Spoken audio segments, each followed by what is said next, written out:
sa panahon ug dapit nga imong ginapuy-an, ikaw nakakita, nakadungog ug nakapamatuod sa mga pag-antos, mga kalisod, mga pagdaog-daog ug pagpanamastamas ug pag-abuso sa katungod ug dungog sa tao. Ikaw nangutana, kanus-a pa ba kahatagan kinig kasulbaran, solusyon kining tanan? Kanus-a pa ba di ay mabatnan ang tinuod nga kalinaw, tinuod nga hustisya ug tinuod nga kalipay? Ikaw madasig, tungod kay adunay pasalig o mga saad sa Pangulo nga politikanhon nga kuno sila mo serbisyo, sila mo alagad, apan ang tanan nabalitan. Tungod sa manggad, propidad, ang moralidad sa mga pipila nga anaa sa otoridad nabalitan. Ikaw mihangad sa Diyos nun nga katilingban, nagatuo nga diha makitaan ang kasulbaran sa mga suliran, mga lulan nga imong ginapasan. Apan hinay-hinay, imong nadiskubrihan ang kamatuoran nga ang gialagaran o ginipinsaan maudi ay ang ilang kaugalingon o personal nga mga katuyuan. Higala, ayaw og kaluya, ayaw walaa ang imong pagsalig, ayaw og kaguol, adunay maayong balita alang kanimo karon. Ang Iglesia Adventista del Séptimo Día o Seventh-day Adventist Church nagapahibalo kanimo nga ang imong gipangita o gikinahanglan imong makaplagan pinaagi ni ini nga tulumanon. Tingog sa paglaom. Ug karon ania ang imong alagad.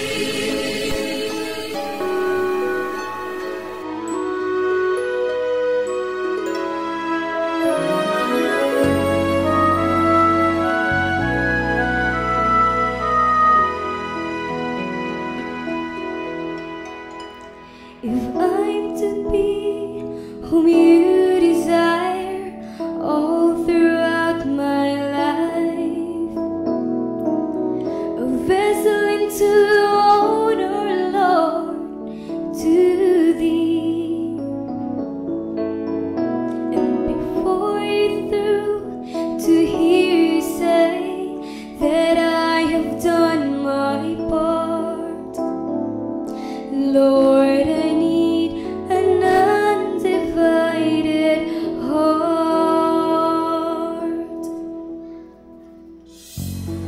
that I might know you, that I might serve you, that I might worship you as King, to see the morning star, to know how great you are. Lord, I need an undivided heart.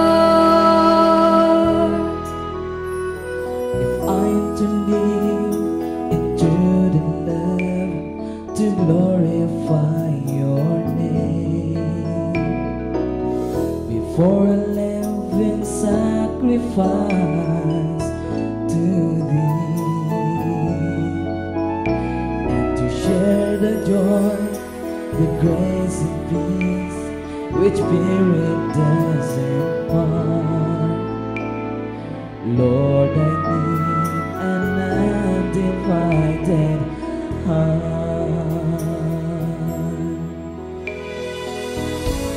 That I might know you, that I might serve you, that I might worship you as King,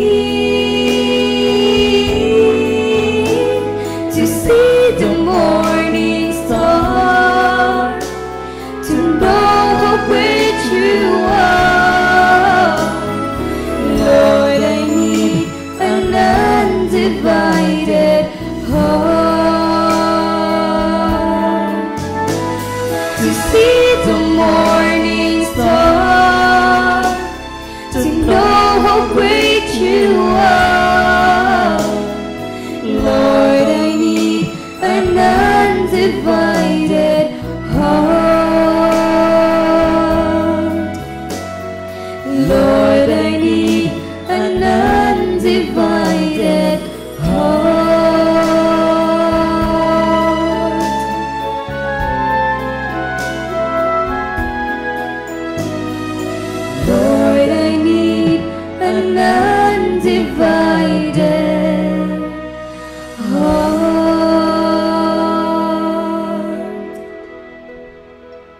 Ampo ta, Amah namo ana ikaw sa tuno sa mga langit, Ginoo, salamat ikaw nagauban ka namo sa tibok simana, nga imo kaming gihatagan og maayong panglawas ug nabatnan namo ang panalangin sa matag adlaw. Og nining taknaan, ining adlaw nga igpapahulay, ikaw makig-uban ka namo sa mong pagdaig da sa imong ngalan. Ug samtang kami magapadayon sa amo ang pagsimba karon, hihatag ka namo ang kaalam labi na sa mga participants ni ining taknaa. Ug pasayloa kami kung diin kami nakahimo kanimo og mga kapakyasan. O Ginoo niining taknaa, ikaw maghatag ka namo og balaang espiritu nga magiya ka namo nga ang mga pulong nga among mapatalinghugan karon makuhaan ka namo og dakon nga pagtulunan. Daghan pa kung wala matok sa mga dila, apan akong ginasali, ginatugyan kanimo ang tanan, sa ngalan ni Jesus nga among personal nga manluluwas. Amen. Mga pinanggana ko mga igsoon, malipayon usab sa pagdawat kaninyo, pagabi-abi kaninyo, alang sa laing yugto usab ng atong tulumanong tingog sa paglawom special edition. Sa ato mga kaigsonan, mga kapamilya, mga listeners, mga viewers sa Dakbayan sa Tagum, Panabo, Digos, ug Davao, o sa tibuok kalibutan via YouTube, sa tanan natong mga friends sa Facebook, salamat sa inyong pag-share alang sa tuang programa. Salamat po sa itong mga sponsors, mga donors, via sa tuang programa, LCMBN, nagatabang kamo sa tuang mga panginhanglan sa atuang production. Ang Ginoo magapanalangin kanunay kaninyo, kami kanunay nagaampo sa Dios nga kamo iyang panalanginan. Mga pinangga ko mga kaigsoon, lesson number 12, Creation and the Gospel. Ang atong bersikulong sa gululhon, makita na to sa 1 Corinthians chapter 15, verse 22, nagkanayon. For as in Adam all die, so in Christ all will be made alive. Maingon nga pinaagi kang Adan, ang kamatay misulod, pero pinaagi kang Kristo, ang tanan, nakabaton o kinabuhi. Mga pinangga ko mga kaigsunan lang sa imong kasayuran kung atong subayon ng biblical account. Yes, we will accept that there was a real creation that happened in the beginning. We will also accept the fact that there was no death and it was to be enjoyed in eternity, for eternity, ang kinabuhi sa tanaman sa Eden. Pero kita nasayod nga ang sala ming sulod og si Adan og si Iba nga tunang mga ginikanan na biktima niini, so ang kamatayon ming sulod usab mga kaigsunan. Pinaagi sa sipyat sa una na itong mga ginikanan ang kamatayon ni kuyanap sa tibuok kalibutan. Og tungod niya na mga kaigsunan, bisan patuod si Adan og si Iba, gibuhat sila nga mga free will. Doon na sila katungod sa pagpili. Magpabilin ba silang matinud-anon o mupili ba sila sa pagkamakasasala na ana sa ila mga kaigsunan. Sa dihang ilang gipili ang pagpakigbatok sa Dios niadtong tungura, ang grasya sa Ginoo nagpabilin gihapon nga nagapaibabaw kanila. Ato makitaan mga kaigsunan nga gumikan silang pagpakasala. Ang tanang kaliwatan sa tibuok kalibutan na plastar sa ilalom sa tiilan ni Satanas. O pinaagi ni ini nga binuhatan. Ang Dios wala mahinugon nga nagpadala siyang bugtong anak o nagpakamatay sa Kalbaryo sa cross. Grace was still there. Ang grasya anaa gihapon niana. Ang kamatayon ni Kristo dito sa cross kaigsunan, mao'y nagsulbad sa problema sa sala nga nasugdan dito sa tanaman sa Eden. Kini nga mga punto may itong pagatutukan karon o atong pagatunan. There was grace in the Garden of Eden. Og dito mga kaigsunan atong masayran that when Adam and Eve was created, sa diyang gilalang si Adan og si Iba, ang dagway sa Dios may nakita diha kanila. Ang dagway sa Dios maoy perfect sa ilang pagkamao ni adtong tungura. Pero gipasidan-an sila nga kinahanglan nga dili sila mukaon sa bunga sa kahoy alang sa pagila sa maayo o sa dautan. Si iba, yes, we accept nga siya nalingla, nalimbungan. Sama kanato usab mga kaigsunan. Makasala sama kang iba kay nalimbungan sa yawa mga igsoon. Si Adan wala malimbungi. Tinuyo gyud niya nga magpakasala mga kaigsunan. Tungod kay ang iyang asawa may nag-imbitar kaniya. Sama sa usab sa uban kanato. Nagpakasala kay tinuyo gayud nga magpakasala kaigsunan. Apan ang Dios nagmahigugmaon. Sumala sa record sa Genesis Kapitulo 3, versikulo 9 hangtod sa 15, inyong masayran ang dialog sa Dios mga kaigsunan. Sa diha nga nakasala si Adan og si Iba, wala magpaabot ang Dios nga si Adan og si Iba may muduol sa Dios og mangayog pasaylo. It is normal on our part nga kung kita makasala, mubati tagkahangawa, and we want to be reconciled to the person whom we have offended. Pero on the part of Adam and Eve and to God, wala na maghulat ang Diyos sa mga kaigsunan. Nga si Adan pag si Iba, usbon ko, muduol og mga ipasaylo sa Diyos. Ang Ginoo mismo maoy nilakaw na naog paingon dito sa tanaman sa Eden. Og nagapangita kang Adan og kang Iba. Adan, Iba, hain ka. Niyami Ginoo, nagtago kami. Ngano ni kaon ba kamo sa bunga sa kahoy sa pag-ila sa maix dautan nga akong giingon nga dili kamo magkaon. Ang tubag ni Adan, ang babae manggod. Gi-proclaim sa Ginoo ang mga tunglo nga moabot kanila mga kaigsunan. Apan bisan paniini nga mga tunglo, bisan paniini nga mga investigasyon, bisan paniini nga mga pag-pronounce sa punishment, God made the gospel of assurance para kanila. Gihimo sa Dios mga kaigsunan ang maayong balita bisan pa sa ilang pagkamakasasala. Sa versikulo 15 nagkanayon, and I will put enmity between thee and the woman, and between thy seed and her seed.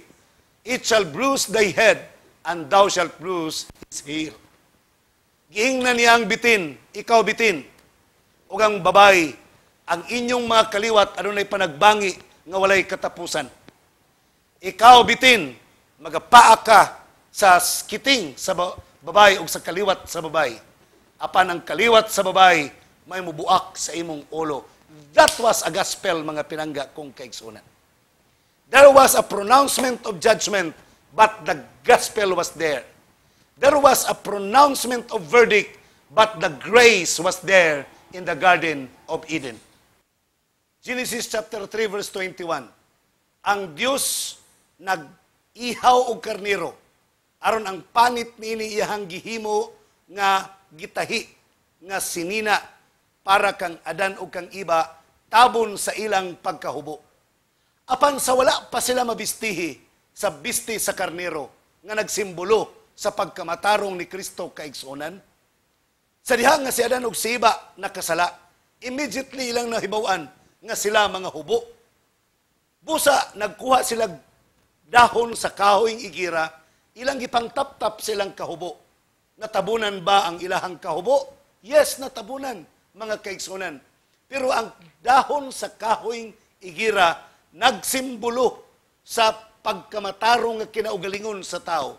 Nagsimbolo sa kaugalingong pamaagi sa kaluwasan sa tao. Kung wa mo makailag unsay kahoy igira mga kaigsunan, alang sa tong mga kaigsunan nga naas kabukiran, I hope masabtan ninyo ang akong buti pasabot.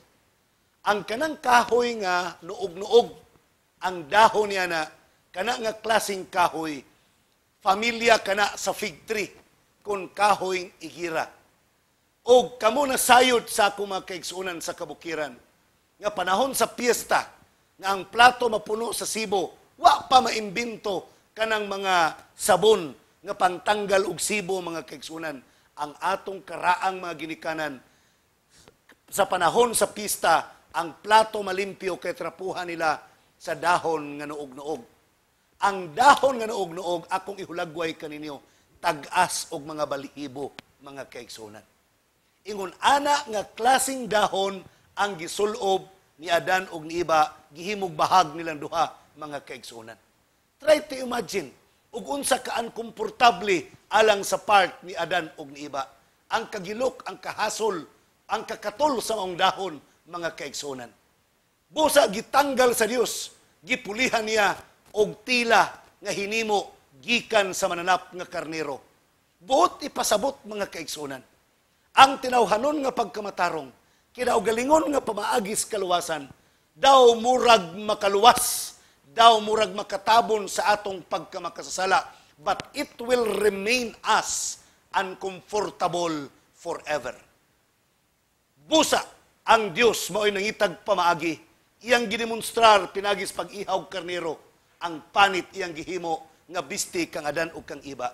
Gitanggal ang tinawhanon nga pamaagi, gipulihan sa pagkamatarong ni Kristo Jesus mga kaigsunan. Pinaagi ni adtong pagpatay sa Dios sa karnero, gidemonstrar sa Dios mga kaigsunan ang resulta sa sala nga musangput gayud og kamatayon.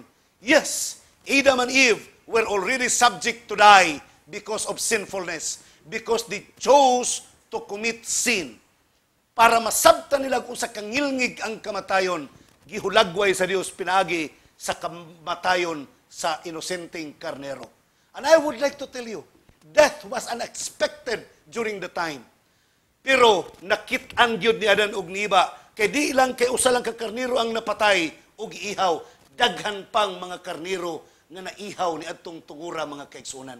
Labi na gayud sa kang Cain ug kang Abel nga kaso. Hangtod mismo si Cain gipatay niya si Abel mga kaigsunan. Nakit-an na nila ang pagpangahulog sa mga dahon ug ang pagpangalarag sa mga bulak. Brethren, na picture na dayon nila ang kangilngig sa resulta sa sala ni adtong tungura. Pero ang Dios mga kaigsunan, bisan sa tunglo nga nag-abot na sa maong kalibutan gumikan sa sala, naghatag og maayong balita. Naghatag og kasiguruhan nga adunay kaluwasan sa unahan mga pinangga kong kaigsunan. Only if we believe kung mutuo lang ang Ginoo magaluwas kanimo og kanako. Now, what is the relationship now of sin and death?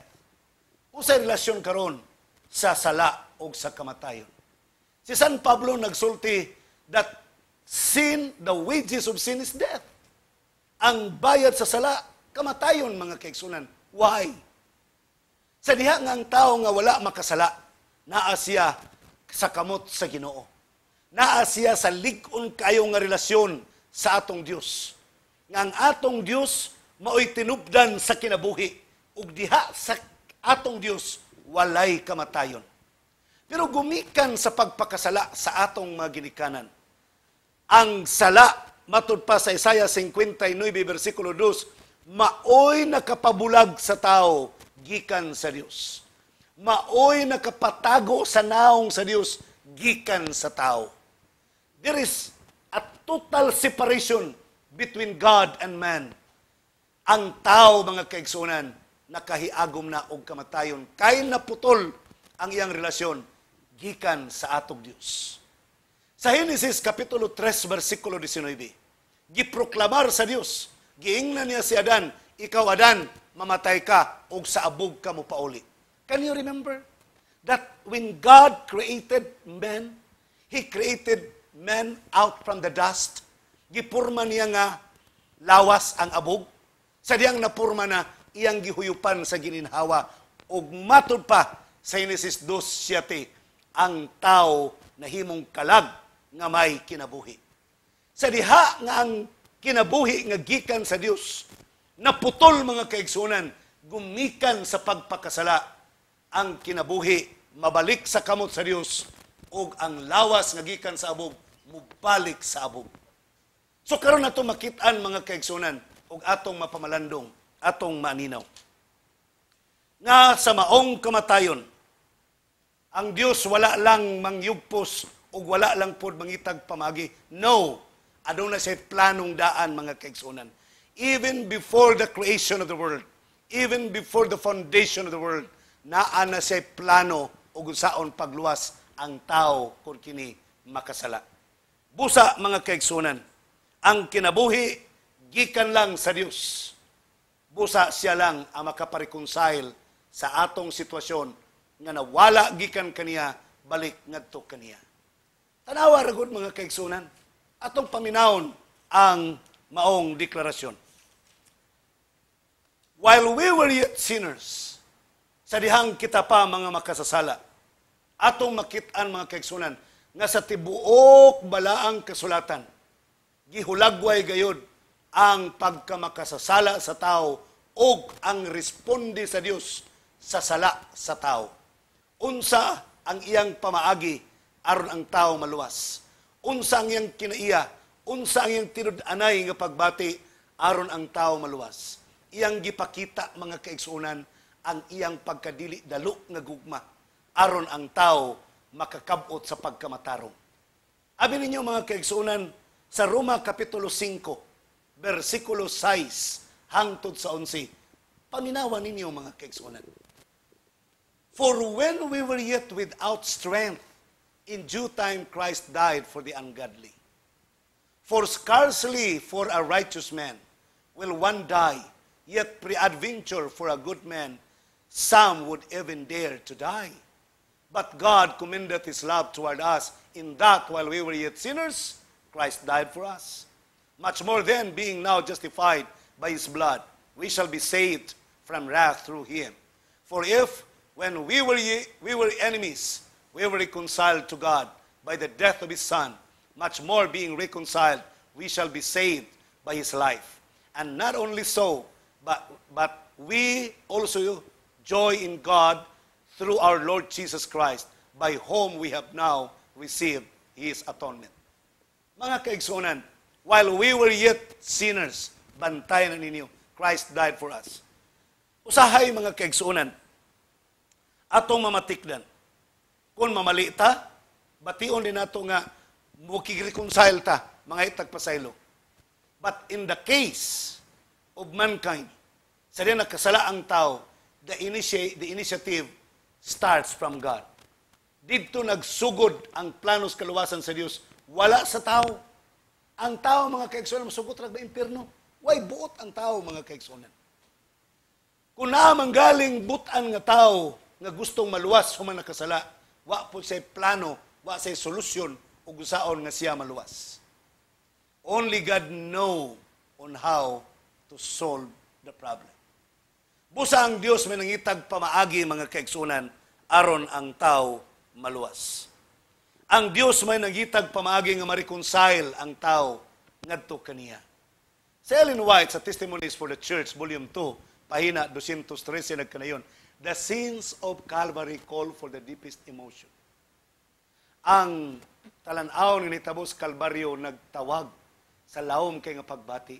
Upon this subject, you will be excusable if you manifest enthusiasm. That Christ, so excellent, so innocent, should suffer such a painful death, bearing the weight of the sins of the world. Our thoughts and imaginations can never fully comprehend the length, the breadth, the height, the depth of such amazing love we cannot fathom. Dili matugkad mga kaigsunan kana nga gugma. Walay sala nga Dios, excelente nga Dios, pero nag-antos para kanimo ug kanako. Walay sala nga Dios beyond our comprehension, beyond human imagination, pero siya ang nag-antos para kanimo ug kanako.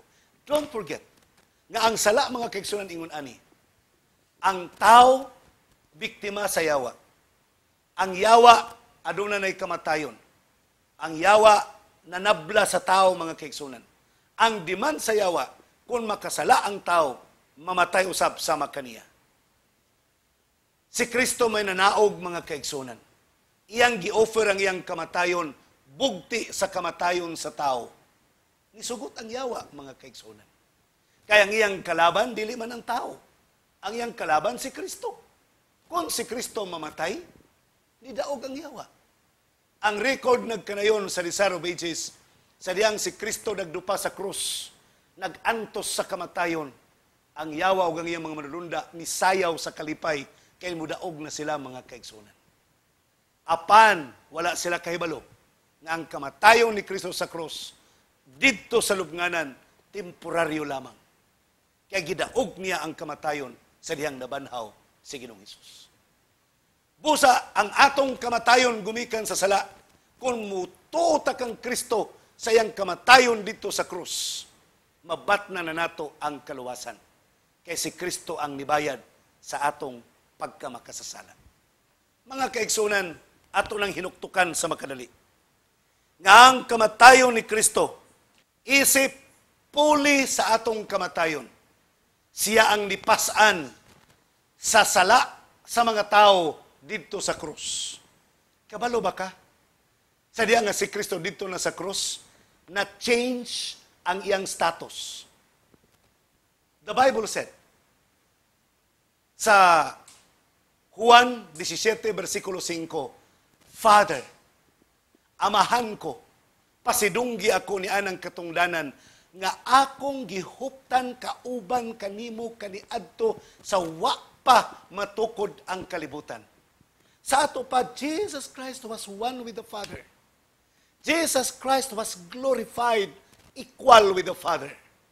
Pero sa dihang nagpakatao siya sa kalibutan, ug nagpakamatay sa krus, ang iyang status na change, mga kaigsunan.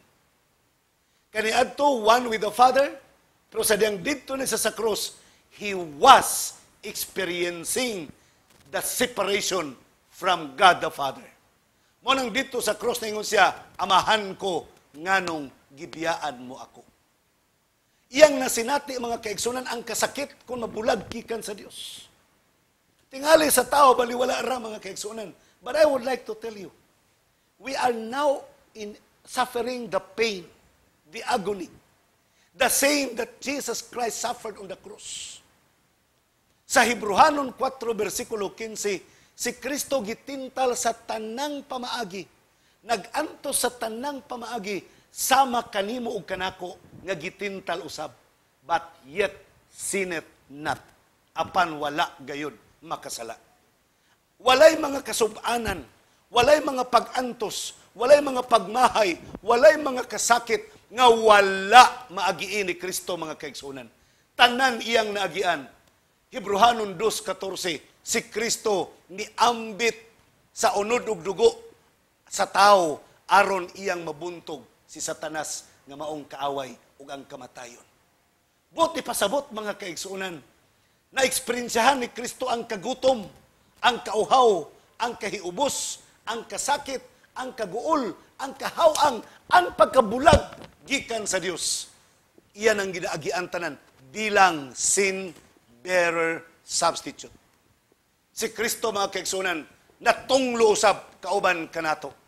Si Kristo, mga kaigsunan, sama kanato, nahimong guilty sa sala nga atong ginadala karon. Mga kaigsunan, na may Kristong nagpakamatay para kanimog kanako. What we need to do now is to surrender ourselves to Him. What we need to do now is to confess our sins to Him. By faith, balik nga to sa kamatayon ni Kristo sa krus. Ang mga Old Testament people, maluwas sila, makaambit sila sa kamatayon ni Kristo, looking forward by faith to the death of the cross on Calvary. Kita usab, makabaton sa kaluwasan by faith back to the cross when Jesus was crucified on the cross. Mga pinangga ko, mga kaigsunan, ang kamatayon ni Kristo sa cross was the fulfillment sa gisulti sa Genesis chapter 3 verse 15. Nga ang kaliwat sa bitin magasamad sa tikod sa kaliwat sa babae. Pero ang kaliwat sa babae nga mao si Jesus Christ, maoy mo buak sa ulo sa bitin. Dito sa tanaman sa Eden, gideclare ng daan ang kadaugan ni Kristo. Dito sa tanaman sa Eden, gideclare ng daan ang kamatayon ni Satanas o ang pagkapukan ni Satanas. Mga kaigsunan, kung mutuo lang ta ni Kristo nga personal nga manluluwas. Kung musalig lamang kita kang Ginoong Hesus, mga kaigsunan, sigurado ang atong kadaugan. Pero ang yawa, mga kaigsunan, nga sigurado ng kapildihan, wag yu kay record nga naluya sa iyang pagkayawa. Kita, mga kaigsunan, nga sigurado ang atong kadaugan, pinaagi kang Kristo, usahay maluya pagyuta, mga kaigsunan. Madiskuryo pagyuta. Brethren, si Ellen White nagkanayon. Manuscript. 1899. Matod pa ni Cesar White, on the cross, Christ accepted the curse of sin in our behalf. This was a change in his standing with the Father. The sacrificial lamb, when brought to the altar, became a substitute for the death of the sinner. Likewise, when Christ went to the cross, his status before the Father was changed. Shut out from the Father's presence, he felt the curse that our sin had caused. In other words, Jesus, who had been one with the Father from eternity, experienced a separation from the Father.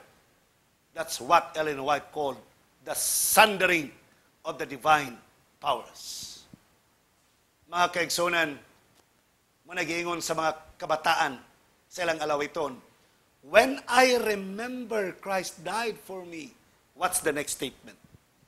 When I remember Christ died for me, ang tubag, I will never return to the world. Kung mahinumdum lang ta sa kahulugan sa kamatayon ni Kristo sa krus, dili na ta magpakasala papag-usap. Brethren, I would like to tell you, sa diha nga si Kristo milampo sa iyang kamatayon, sa diha nga kita usab, mituo sa iyang gugma dito sa krus nga nagpakamatay kanato. The great news of the gospel centers around the death of Jesus as our substitute. Iyang gikuha ang atong mga sala alang sa iyang kaugalingon. Iyang gipasa ang atong mga sala pinaagis iyang kaugalingon. Ang bayad sa sala iyang gipasan mga kaigsunan aron kita mamataro. Sa atong nakita mga kaigsunan ang kinatibuk ang idea sa kamatayon ni Kristo bilang puli sa atong kamatayon. Si Kristo nagpakamatay alang sa mga sala sa tibuok kalibutan. Busa mga kaigsunan, this is another remembrance to us ng iyang kamatayon sa krus. Dunay linkage balik ngadto sa creation. Ang kamatayon ni Kristo sa krus, fulfillment ni adtong gospel didto sa tanaman sa Eden, nga ang kaliwat sa babay mubuak sa ulo sa bitin. That's why ang atong author ni atong milabayng simana nagpasabot nga kung ang atong pagtuo i-deny nato ang creation week. Atong i-deny nga that there was a real creation that happened and God is the creator. Kung atong i-deny ang nahitabo sa tanaman sa Eden, mga kaigsunan, kay muadto ta sa evolution theory, dili kay ang Sabado lang ang mawagtang mga kaigsunan. Dili kay ang pagkabalaan lang sa adlawng igpapahulay ang mawala sa maong pagtulunan. Apil pagayod ang kamatayon ni Kristo sa krus, mawagtang mga kaigsunan. Kay ang saad alang sa kamatayon ni Kristo sa krus, nga maoy kadaugan batok sa sala, giproklamar ng daan, sinugdanan pa didto na sa tanaman sa Eden. Usbon ko, kung dili ta mutuo sa creation, nga ang Diyos mao ang creator.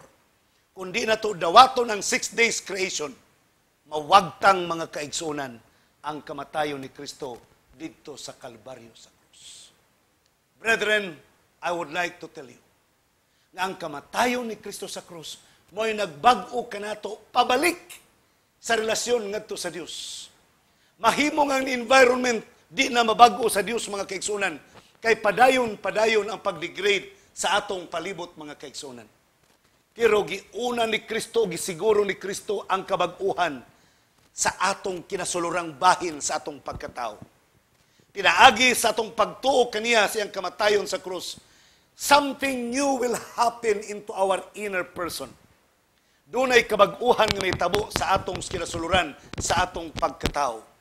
There shall happen a reconciliation from our inner portion of our humanity, and that what we call the soul. Ma-reconcile ta ngadto sa atong magbubuhat.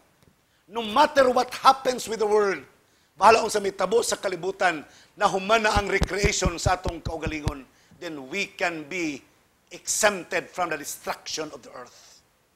The incoming destruction, mga kaigsunan. Magunob, maguba ang tibuok kalibutan, apan ikaw nga nagatuo kang Kristo magpabilin diha sa mga kamot sa atong Ginoo. Brethren, this is something like supernatural way of recreation. Ang gikan sa tanaman sa Eden hangtod sa Kalbaryo sa krus, gitrabaho sa Ginoo ang recreation inside us. Human sa krus, hangtod karon nagapadayon ang gahom sa Dios sa pag-recreate to make us a brand new person. Pinagi sa tong pagtuo ngadto kaniya. Usbon ko, ang kamatayon ni Kristo sa krus nagabuhat sa recreation inside us to become a new person. Sa panahon sa Old Testament people, pinaagi silang pagtuo looking forward to the death of Christ on the cross of Calvary. Sa atong panahon karon, nearer to the coming of Jesus Christ, ang recreation in our soul nagpadayon mga kaigsunan. If we believe by faith, going backward to the death of Christ on the cross of Calvary. Mag-abot dito sentro sa kamatayon ni Kristo sa krus. We are now in the last days. After these things of recreation, sa inner soul, sa inner being, sa matag sa kanato, kung mutuo kita kang Kristo, human ini nga recreation. Paghimo ka na itong bago, tanan, mga kaigsunan, mga linuwas, dad-unyas kinabuhing walay katapusan. And God, not long from now, will recreate the new heaven, will recreate the heavens and the earth, and He will call it a new heaven and a new earth. Mga pinangga ko, mga kaigsunan, paabuton ta kana. Sa sunod simana, atong pagatunan ang new heaven and the new earth.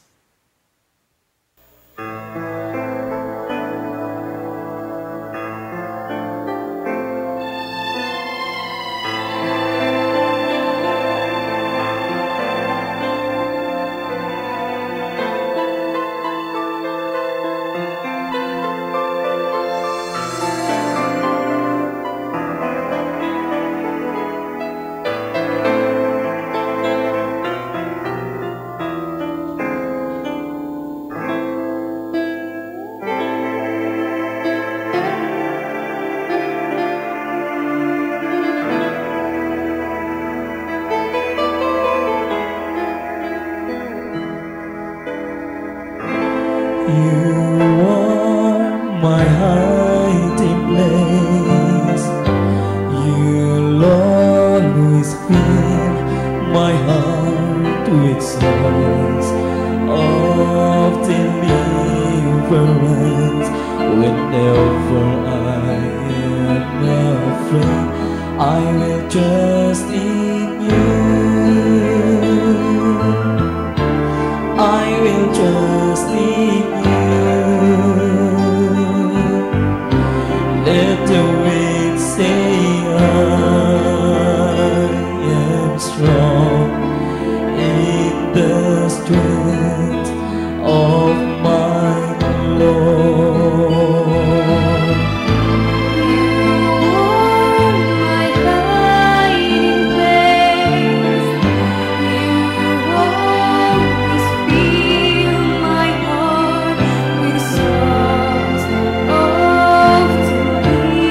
Pagampo ta mga pinangga kong kaigsunan. Amahan namo nga ikaw sa mga langit, dako among kalipay Ginoo. Nga ikaw nagaplastar sa plano sa kaluwasan. Nga ang imong grasya dito sa tanaman sa imo nang gibubo ng nga daan. Nga nagapabilin hangtod karon. Aron kami makaila sa imuhang kamatayon sa krus ug kami magatuon niya na ug mabat na namong kabag-uhan ug mabalik kami diha sa relasyon kanimo. Ug maandam usab kami sa umalabot nga recreation sa bagong langit ug sa bagong yuta. Pasayloa kami sa mga sala, bag-uha kami o Dios. Panalangin ang tanang nagapaminaw, nagalantaw, nagatanaw karon. Ang tanang mga kawani sa LCMBN panalangini. Ang tanang nagasudong sa telebisyon panalangini. Tanang nagapaluyo ni nga programa, bendisyon ni sila amahan. Kining tanan na mugitugyan kanimo gilauman nga madawat, pinaagi sa ngalan ni Jesucristo nga among maluluwas. Amen.